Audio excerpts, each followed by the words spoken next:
Guys, panoorin nyo. Para lang silang naglalaro. Si kuya nakatulog pa. Ito yung massage.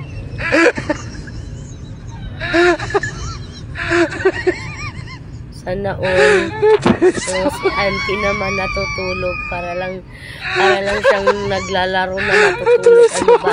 Massage.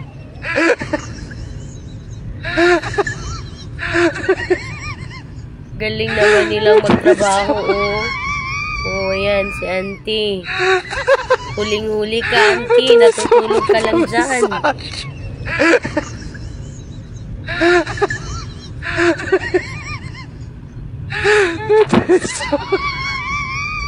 Naku po. Yan, tulog.